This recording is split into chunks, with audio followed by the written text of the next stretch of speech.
Hey there, everybody. Welcome back to Grapevine Movie Reviews, where we only review the movies that we haven't seen. One of us didn't see Black Panther, and the rest of us did. Hold up. Let's go.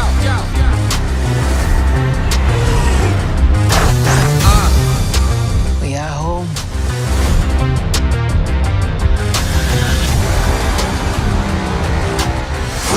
My son, it is your time. Show me my respect and bow down. You get to decide what kind of king you are going to be.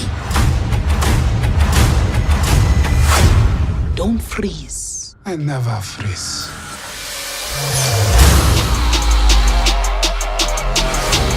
The revolution will not be televised. Show me my respect. And we can't wait to hear what their thoughts on our thoughts are. But let's start off by introducing everybody in the room. I'm Matt. I'm Yash. Andrew. Mariana. Michael. Now, the one of us that didn't get to see Black Panther, Mariana. She drew the short straw for this one. The rest of us did get to go see this movie, and it's being heralded as a pretty historic film for not just Marvel, but for like the entire film world. It's the first movie that's had basically an all-black cast, an all-African cast. It's the first movie to be set in an all-African nation where characters aren't slaves. At least Blockbuster was. Yes, Blockbuster's right. The characters aren't all slaves. They're not all being subversive or supporting characters for white characters or Caucasian characters. This is a movie about black people, and just about it's empowering for black people in the movie world, and it's pretty cool. And I'd like to just touch on that. Like, it's not just for black people. It celebrates culture in general. Yeah. It celebrates that just the North American culture isn't the culture of the world. We need to see more cultural movies. I think movies like The Big Sick and even Coco and things like that, they are starting to come to the forefront. Like, look, we want to push in front of you what we believe it needs to be out there. Well, it's an interesting thing to look at it that way, because it's like entertainment can be viewed as a thing that can bring people together, but one of the problems it does is it props up usually for years it's just propped up certain aspects of culture. And once you start spreading it out and having people experience other cultures, even if they don't get to go to those places, it's going to help everybody in the world to understand how, people in Mexico do things, people in Africa and different things like that. But anyway, we don't want to get too much into a cultural conversation. We want to talk about Black Panther. We want to talk about Wakanda forever. And so, Mariana, you can take the lead in this. You can ask any questions you want, and we're going to tell you what we thought about Black Panther. Okay, well, the first thing I noticed was the huge cast, like A-listers, some smaller, and I like Chadwick Boseman in 42, but other than that, other than Civil War, I don't think I've seen him in much, so I'd want to know how, obviously he's the main character, the title of it, and also there's other actors that I was really interested, like Angela Bassett, Lupita Nyong'o, who else? Michael, obviously. Like Ryan Coogler's partner. Partner in film. And Letitia Wright as Shuri. Yes. Yeah. So, there's more. There's so many people. There's so many. There's Daniel Kaluuya. Daniel Kaluuya's in it. So, Michonne from start talking Chadwick Boseman and Andy Serkis. Andy Serkis, yeah. Can't forget Andy Serkis. Yeah. He was pretty damn. I think you should do what Michael suggested. Let's start off with Chadwick Boseman and maybe move out with other characters after we get past that. So I guess you're asking, what do we think about Chadwick Boseman as the titular Black Panther? And I thought he brought the same thing that I really enjoyed about him in Civil War, which is he brings this like regalness to the role, because he is a king and he feels very kingly, he feels very regal, very like royalty, but he also there's this intensity under it, but it always feels like he's trying to suppress it, and he's doing that throughout the film. And there's a couple moments where the intensity comes out, where he gets like really agitated or really angry or like needs an answer for something. But like for the most part, it feels like this guy that's trying to maintain this control of his composure. And that's actually kind of an interesting thing about how he's trying to maintain control over Wakanda, and how he is trying to figure out how he's going to lead these people. And, I mean, he's not a perfect man. No. And he's trying his best. actually, the movie kind of tries to show you that he's scared. He's scared of leading. He's scared of whether he is ready to lead, and he really is trying to just do his best job. Now, in saying that, I love the fact that I love the juxtaposition between him and then his sister and the rest of the characters. And I will get into that later when we talk about the rest of the characters, but I feel like if it's a slight knock against the character, but not his acting in any way, he was supposed to do what he did, and it was perfect. His portrayal of this T'Challa made him susceptible for other characters to outshine him, which I felt happened. Yeah, I agree. Right. Yeah, I heard Michael B. Jordan was like a fan favorite. And for a the lot of females. This Yeah. movie was heavily. He was owned by the females in this movie. I can't say he was my favorite part of the movie because it was one of the females for me. But yeah, Chadwick Boseman, he's a very somber character. But like Matt said, he's got that intensity underneath, and it comes out when it's needed. But yeah, I think he's just a very strong lead for this movie, and I like the way you see him sort of struggle internally with the issues that he's dealing with leading this country. It's a very politically minded movie in a lot of ways, and you sort of see the things that his people want from him, and he's got to see all the sides before he can make a proper decision as king. I really like just him. So I have a question that might lead into you talking about the female characters, but also I wanted to talk about usually in Marvel movies, the female character is the least interesting part. Like in the first 2 Thor movies, the last person I cared about was Natalie Portman. I would argue Pepper Potts is pretty strong. In I mean, Iron in Man's, the though. well, like That's Gwyneth Paltrow. She's not gonna let anybody steal the movie. Exactly. but like same thing. Scarlet Witch, although she's fine in it, like she's no one's favorite superhero, at least in the movies themselves. And as well Scarlett Johansson. Yeah, Scarlett Johansson's great, but like so you guys were talking about like how the females outshone him, so it sounded like this might have been like differ from the rest of the MCU movies. The thing about it is like I don't want to say outshone because I think it's a testament to his performance that everybody that he's on screen with pops when they're on screen with him. I think he is a very good partner in any acting scene for any person that he's with. I think he, unlike a lot of actors who are just there to boost up their own performance and they're just trying to like, I don't know, I don't want to say they're trying to outact everybody in the scene, but they're always trying to show themselves off. Yeah. I think he's a very accommodating because you acting see partner. his unique chemistry with each of those individual characters. It's like he's a guy that's playing tennis and he wants to have a long, good rally with the person. He's not trying to like get you out with an ace, just like boom, get you out. Like he's just like let's go back and forth. Let's have a nice solid and like we've only seen him in Civil War where he's among these strangers and. He has to be like stoic and cold and rush off, but in this movie he's with his family and the way his family interacts with him and he does open up quite a bit to them and I think that's part of the performance. Like one of my favorite character relationships is with him and his sister Shuri. Yeah, they're so funny together and it's just amazing. There's this scene where she like does an armor for him. It's gonna be a mild spoiler, and like she's like taking her phone out, and he's like, "What are you taking that phone out for?" And like there's a malfunction happens. Like he crashes, and he's like right away, like without skipping a beat, delete that, and it works. It's such a good scene. And even at the beginning of that scene where he walks in and she's like, "Oh, Your Majesty!" Yeah, stop that. And they dap up, and I was like, "Yes, brothers and sisters, I love it." Yeah, and leading it more into the female characters. Shuri stole the show for a lot of people that I went to the movie with. I feel like Lupita did an amazing job with her character. With a role that could have been underwritten. Right. It could have been underwritten and she's the love interest in this. And she's the love interest. And she is like on his level. Right. And I want to let Michael really go into that because he really loved I think Lupita, but I just want to just throw something in there like the girl from I can't remember her name. Michael, correct? I got names right here.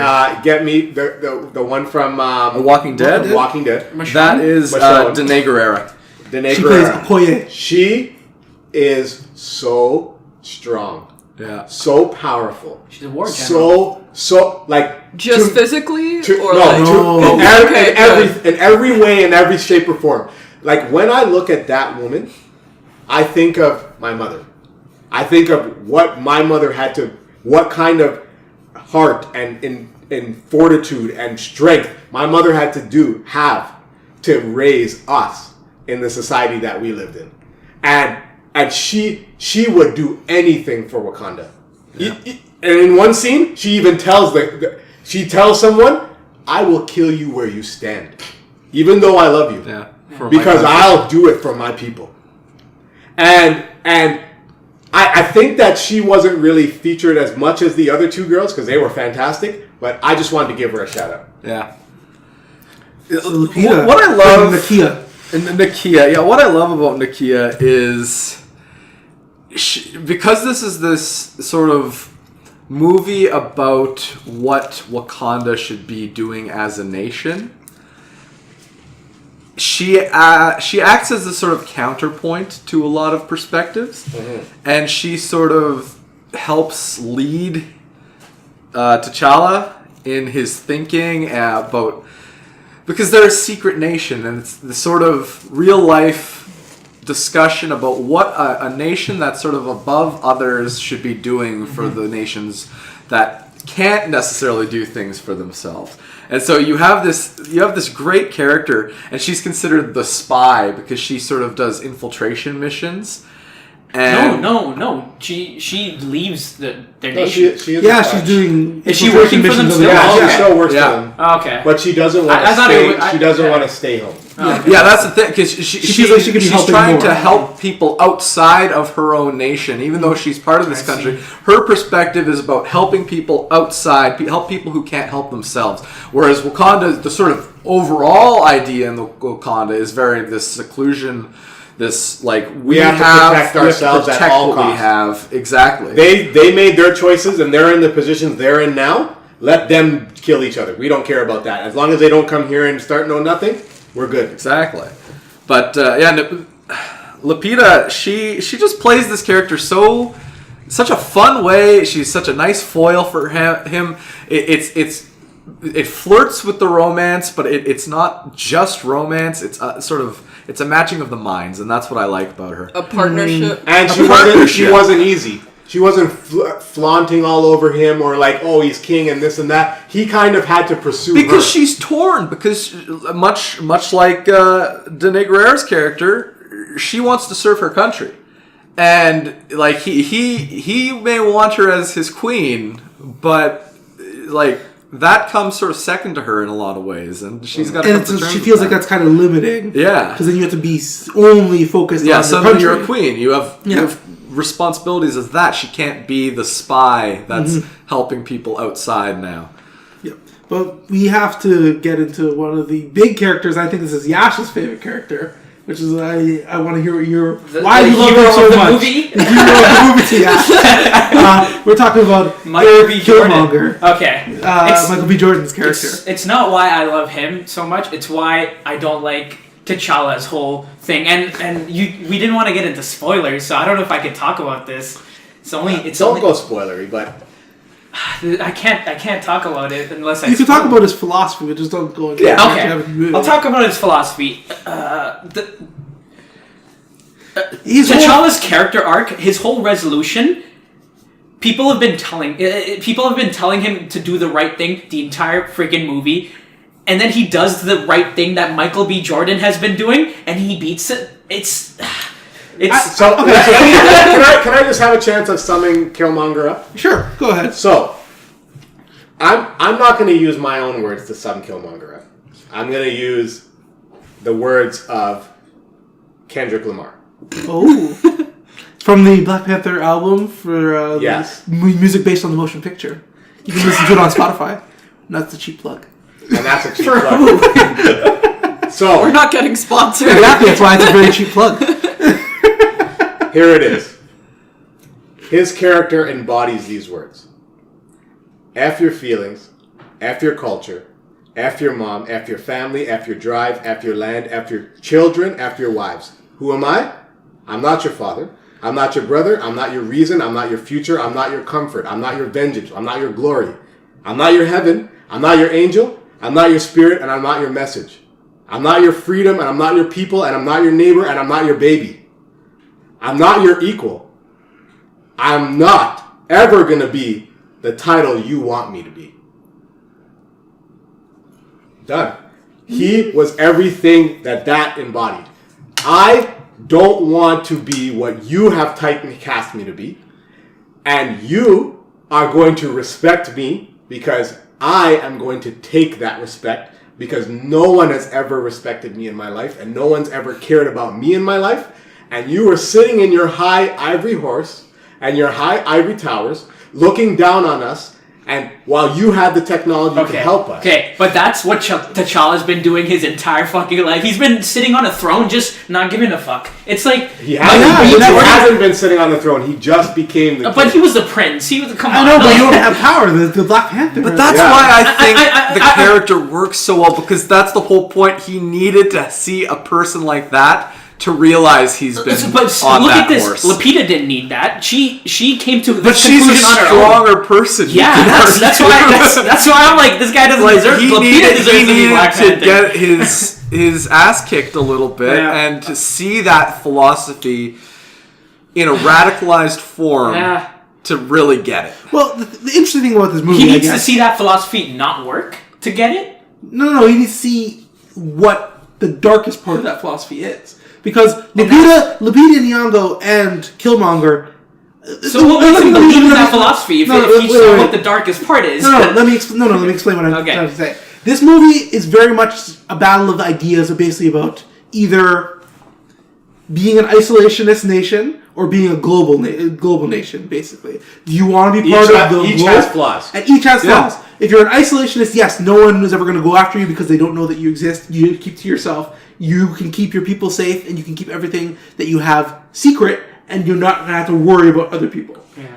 But it also cuts you off from everybody else. So nobody else knows what you really have, and nobody knows your real power, and nobody knows what you can do. And you can't help people outside of your nation that need help, even though you could help them, because you're trying to stay isolated. Right.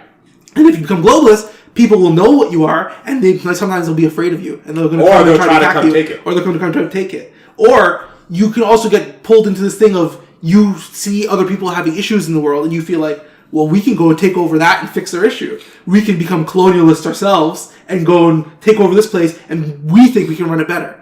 And the way that Lupita Nyong'o and Killmonger's characters are kind of going in the same direction is Lupita wants to help people, and Killmonger wants to help people in the way that he thinks is the most helpful, which is people are being oppressed, we need to kill all the oppressors and get rid of all the oppressors. And Lupita's like, no, we need to liberate the people that are being oppressed. Which is, those are not the same. They're not the same. They can be mutually exclusive. And both of their messages end up teaching T'Challa that there is a way to do a little bit of both. Yes, and he's wrestling with do I just keep people safe or do I try to help? No, but he ends up going with full on Lupita's strategy, like not even a little bit of that other strategy. Of course he will be. Yeah.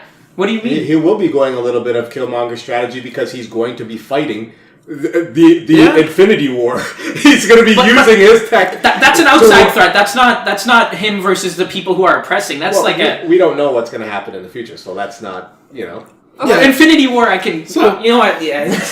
I mean, you brought it up a bit, but I wanted to talk about, like, how fully realized is Wakanda. You talked a bit about its politics and I guess it's patriarchy. Yeah, but we don't really get why. Okay, but like... They tell you right at the beginning exactly why everything is the way it is. All they say is vibranium, and I'm like, okay. No, they did not. Does it feel like a fully realized You need to watch it 2 or 3 more times. Okay, it does. Why are they so rich then? Very well does. Okay. It's a surprisingly long movie, and it uses that length to really flesh out very little interesting things about like the nation and the people who live there. There's a lot of nice little scenes that I'm happy didn't get left on the cutting room floor because it just adds and adds to this sort of world that you're seeing. Well, the interesting thing about Wakanda is there's a thing about the politics we even talk about, which is it's actually made up of 5 different tribes, which is very interesting. It's like it's a one African nation made up of 5 tribes that were at war with each other, and that came together once one person was gifted the powers of the Black Panther, basically from the Panther God. And then any one of those 5 members can be the Black Panther, who is their king, basically. And but they all have basically just fallen into the succession of this family's line, and most people don't challenge it. Basically, is how that. But works. you can, and that's what makes it like not a strict patriarch. Right? Exactly. Right. You can challenge the throne in a legitimate way. Yeah. Which I thought if you're that royal was, blood, by the way, that was No. a great. No, you don't have to be royal blood. That was a great. First of all, the scene where he becomes the king, where he gets his basically his so coronation. good. That whole scene from start to finish so is good. amazing. Right. The whole, just the cinematography, the way that it looks, the way that everything was shot, and then like the way everything plays out is incredible. So I want to ask about that, about cinematography. Sure. So Ryan Coogler brought his cinematographer from Fruitvale Station. Yeah, and Mudbound. And Mudbound, she And did Mudbound. Rachel nominated Morrison for that. Yeah, Rachel Morrison. It's fucking It's amazing. amazing. All right, Throughout there was this one scene where Michael B. Jordan, something happens to him. He's on top of the world, and like the world is basically becoming upside down. And there's a shot of him walking down the hallway. I think it was in the trailer too, and like it goes to a Dutch angle, and it goes to the side with like this awesome music playing, and I'm like, whoa, this is like amazing. Like you get a sense of like, oh, things are falling apart, but they're also kind of like exciting. He's turned it up on top of its head. Yeah. He's turned their world upside down. So the wheel is spinning. Right. And they'll never be the same again. Yeah. Whether that's going to be something good or bad, it's yet to be seen. However, it was perfectly shot. Yeah. It was perfectly shot. Just like the color palette of the movie and the way that like the way that they shoot the characters and the way like from the cinematography to the wardrobe to the set design to everything, like I thought that they made Wakanda look so freaking incredible. Because that's one of my like huge issues with Marvel movies is that I feel like they look all the same. There's like, and no, disagree. No. Oh, okay, yeah. Why I really love this one is this movie's so different. It's unlike any Marvel movie. You don't get a sense that it's a Marvel movie at all. Definitely, it's a thing that what I would say is it's a movie that if you haven't been watching the other Marvel movies, if you walked in on this one and were watching it, you wouldn't feel lost. You'd be like, I get what's going on. Okay, they explained it all pretty well. Right. Like, it's a Marvel movie for someone who hasn't seen all the other Marvel movies, basically. Well, it's an origin story, obviously. So it's kind of like Captain America in the sense that they have to build up the whole life and that area and everything that is engulfed in it. The thing about it for me is this, that it's so well done that if you just take Black Panther out of it, take all these superhero aspects out of it, it would win an Oscar. Yeah. It has the elements to win an Oscar. Or at the very least, it would be just a very strong sort of political thriller slash kind of almost a James Bond movie at a point, which was kind of crazy. It's great. I love the James Bondy stuff in this. Yeah. And even they allude to it at one point in the like trailer. the comeback. Like he has all those movies, those American movies that we used to watch with Dad. She even says it.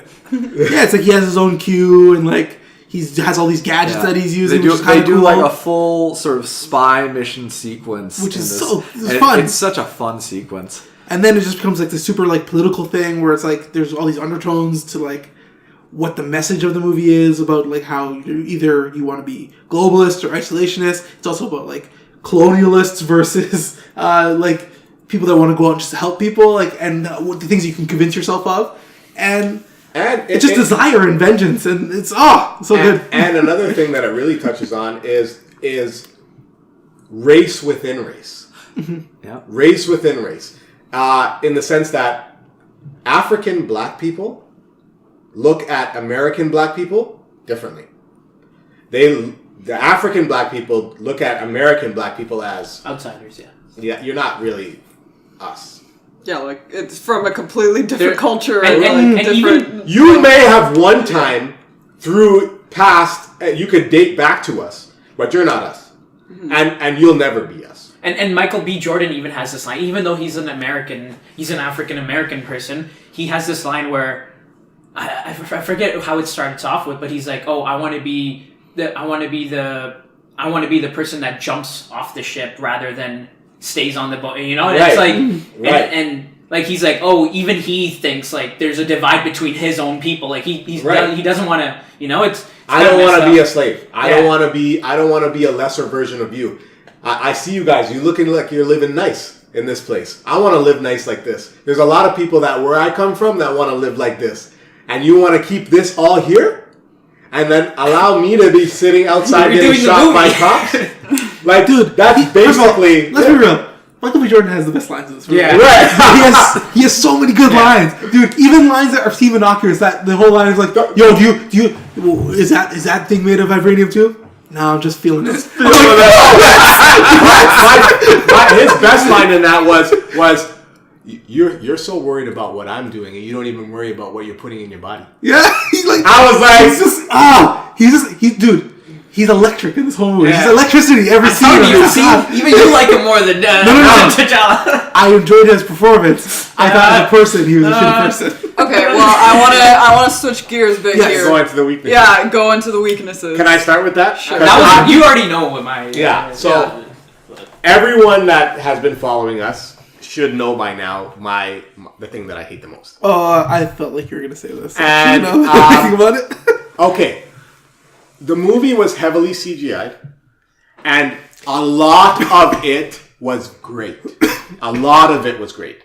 The parts that fell short for me was any scene in which Black Panther was in the full suit with the mask over his face, and he was doing any action whatsoever. Whether it's just running down the street. Which I don't understand, because at that point that would be the easiest time to not to do get CGI, a stunt double, because you can just get a stunt person, right? Because you don't have to like cut off angles and do weird shots because he's fully clothed. I don't think it was all of the points. Single time. Listen, I disagree with you, because there's a lot of points where it was perfectly fine. I think the points that you're keying in on is the points where he had the full mask on was either the scene with the car chase where he's on top of the car, which is hard to shoot because they're doing a lot of crazy stuff in that scene. You can't shoot it with a real person. Oh yeah. There's a point where the car tips over and he's running beside the car. Well, then don't have to do that. And then the other time you're referring to is the time where he's fighting Michael B. Jordan. On the train, basically, and like that, you can't do that with real people either. The best scene, that whole thing is the best CGI scene in this entire movie is when when T'Challa. About the weekend. The one I gotta talk about is he puts a rhino in a headlock while it's running and he punches it out. It was incredible. It's surprisingly great. Yeah. Okay. But they can do that. Put somebody on a car, because Tarantino already did it with Death Proof. No. He wasn't just standing on a car. He wasn't just standing on a car. No. At one point, they all died in that movie, Mariana.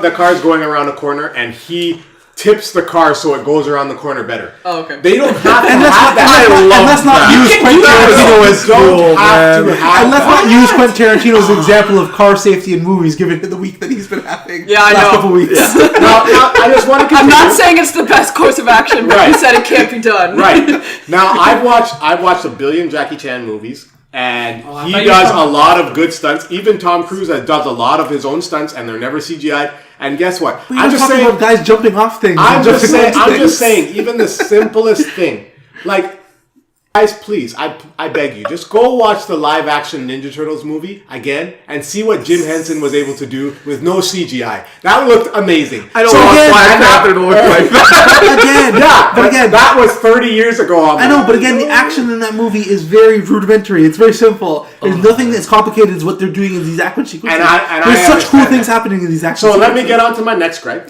And it's a minor one, however. I just wish that Eric's backstory hit home a little bit harder. I feel like it touched me. It did. It touched me. It got a little well of tears in my eyes a couple times. However, I wanted it to rip my heart out, throw it on the ground, step on it, and then put it back in my chest. And I felt like they could have done that by exploring the concept of the black experience in America, the underprivileged black experience in America. And they really quickly just did an exposition. That's Eric Killmonger. He did big done. And that was his backstory. Done. Finished. Well, I think one of you mentioned that Ryan Coogler didn't want to go too dark because I guess he didn't want to alienate the non-black community. Right. But like, I'm sure they could have done. Yeah, it's real. It's not like a lot of people get offended because they're like, oh, well, not all cops are bad, or like not all white people are bad, but there are real stories that happen every day where this is the case. Right. Obviously not every case, but like you have to show it in mainstream movies. Right, and I'm not talking about something crazy. The thing that I thought was this wasn't necessarily in this movie because I think this movie does a really good job of the focus is not about white people or what's happening in America. They don't care about them. They're actually completely ancillary to this movie. They don't matter. This is a Wakanda movie. Yeah. That's one of the reasons why it's so great is that the scope of it is so much smaller than most Marvel movies. What I love Marvel movies are way too big with their scope. Like they're trying to destroy the whole world, and there's a whole universe,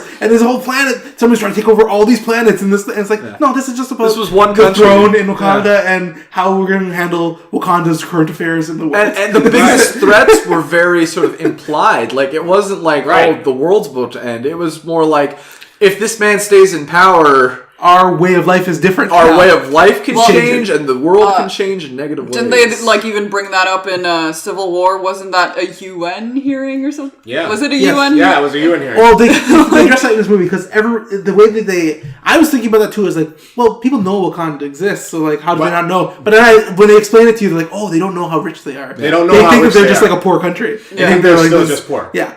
So they just like they think they're like this little ant that comes to these these UN meetings. They're like, no one cares what they're talking about. Like they're just Wakandans, and it's like nah, they have everything. But we're going into negatives, I guess.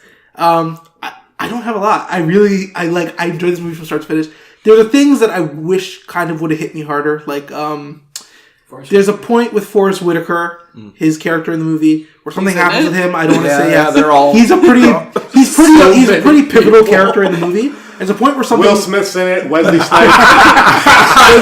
Keith Davids. There's a point where something happens with Forrest Whitaker's character that I feel is supposed to be more powerful than it actually feels to you as you're watching it. Like it really affects Chadwick Boseman and T'Challa, but it doesn't really affect me the same way. I see what you're going for. I don't feel it, but I understand what you're trying to do. And I agree because I think they could have tweaked it a little bit to make it feel. That's my biggest thing. It's like certain moments didn't have the emotional punch that I thought they would. Mine isn't a negative. It's more just I wanted more Killmonger, and I don't know how I don't know where you would put it. Because I thought it was a really nice balance, but like I felt by the end of the movie, I was like, I kind of wanted a little more. Just like there is a time, and maybe it was building on the backstory, exactly, and that was where they could have done it. And the thing is this: I understand what you're saying that it was about Wakanda, but this has nothing to do with America in any way, or the blacks that are in America. I just wanted you to focus a little bit more on his backstory and say, how did he become Eric Killmonger the way he is now? That one thing that happened to him isn't enough to make a man do that.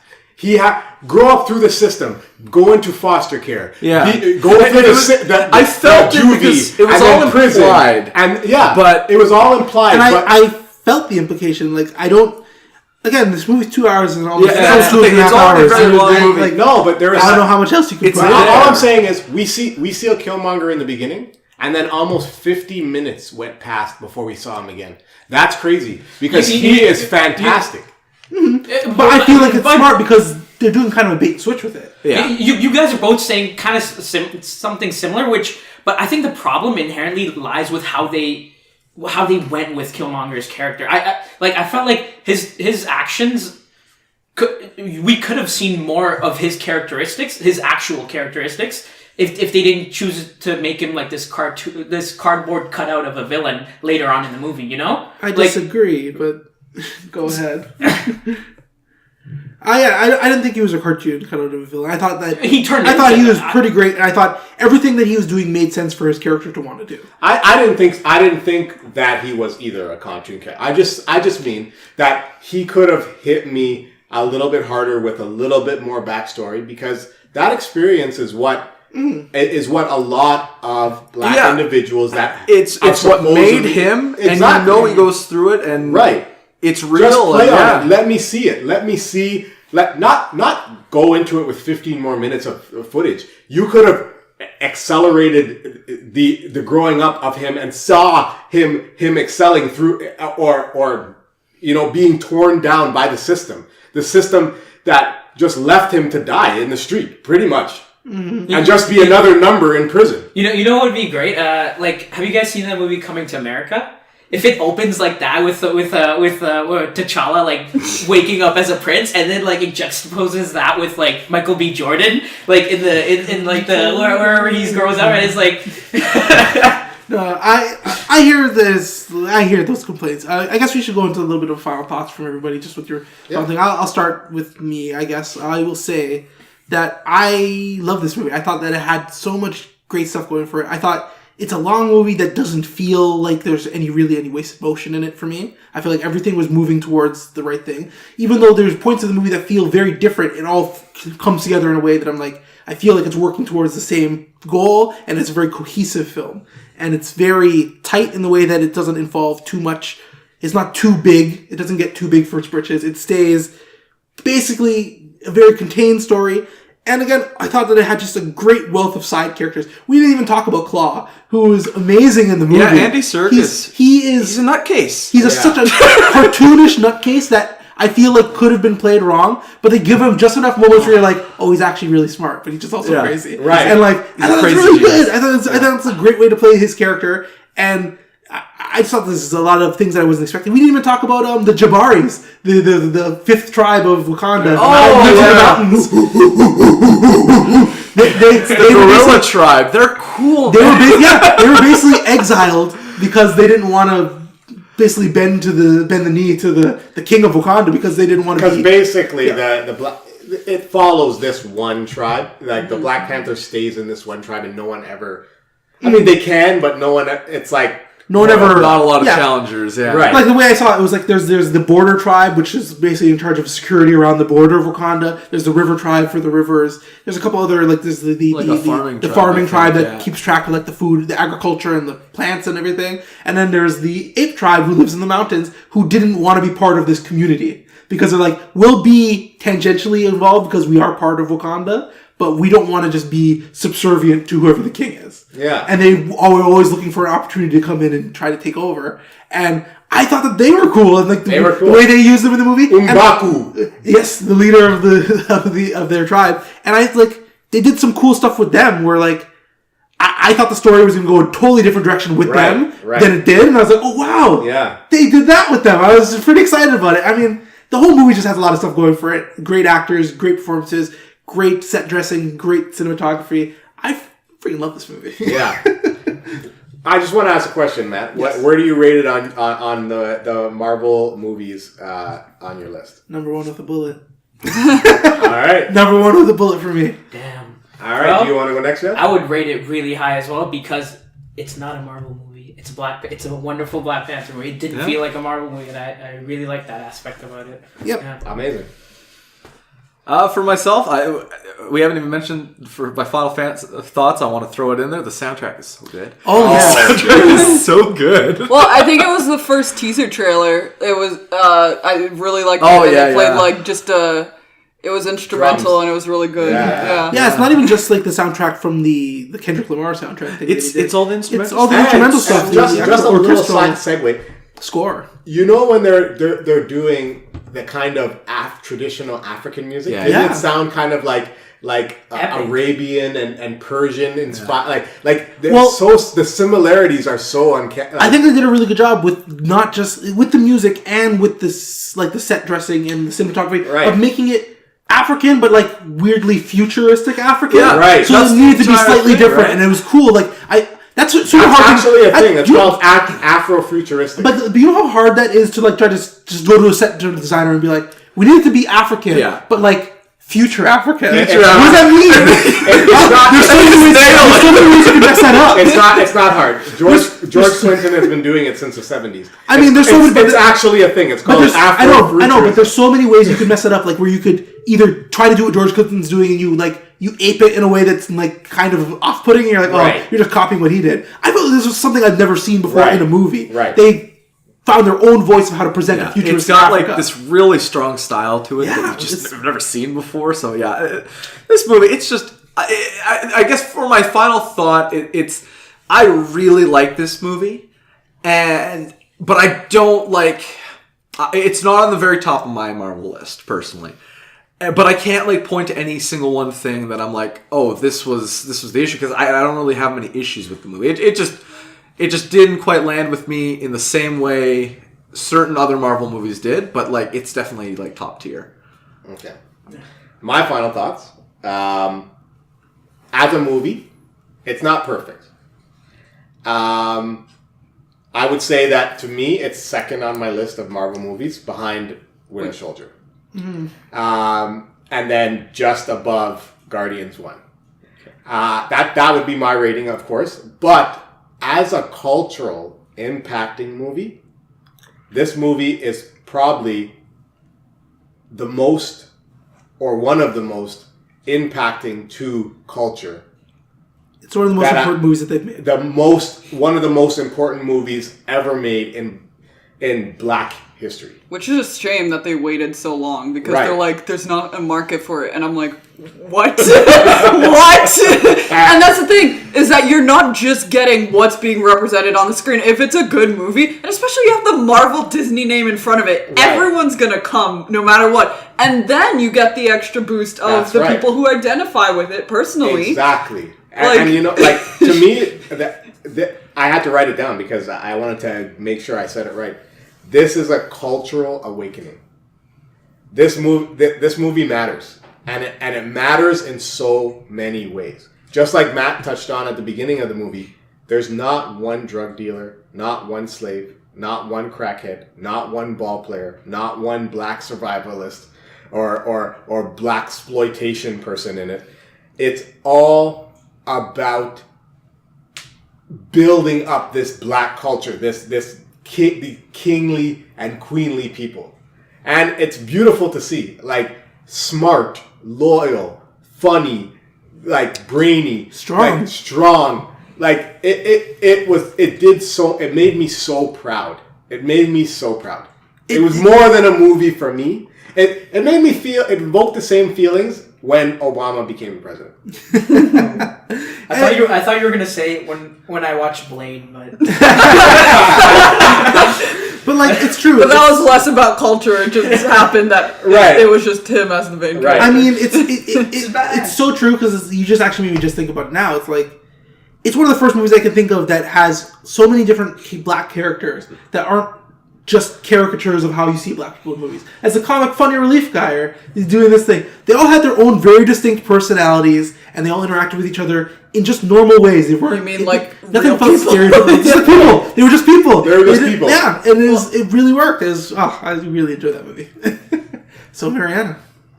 Okay, well, to be honest, I already bought my ticket last week. I just bought it for Saturday because I couldn't see it before the review, for obvious reasons.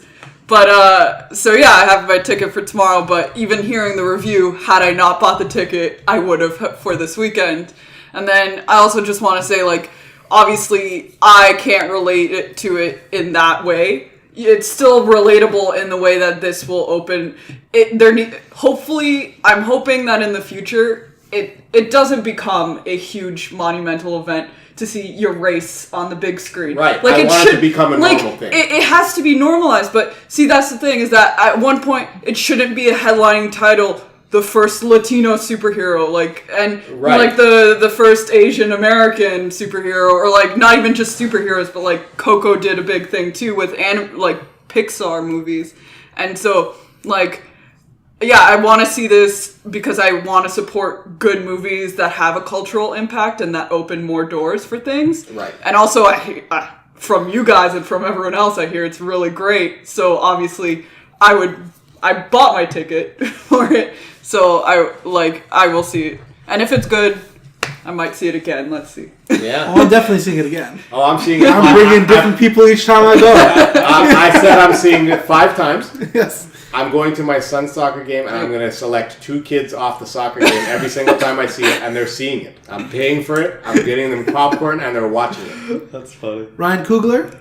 3 for 3 now with his big. That's the thing. Oh my God, very interesting. Like, he is building a resume of work. I loved Creed. This is as good as Creed. It's better. It's actually better. Like I love Creed, and I think this is better. It's better. I feel like they need to write this guy a blank check right now for what he wants to do. Any idea that he has right now, let him do it. It's better. Yeah, it's a great movie. So there you have it, everybody. Those were our thoughts on Black Panther. You guys should all go out and see it based on what we're saying. I think we all loved it. We all think it's a very worthwhile movie worth seeing. I can't wait to hear what Mariana thinks about it when she checks it out. I guess it's time to sign off. I'm Matt. I'm Yash. Andrew. Mariana. Still Michael. And don't forget to subscribe and like our channel. And, join us next time on The Vine.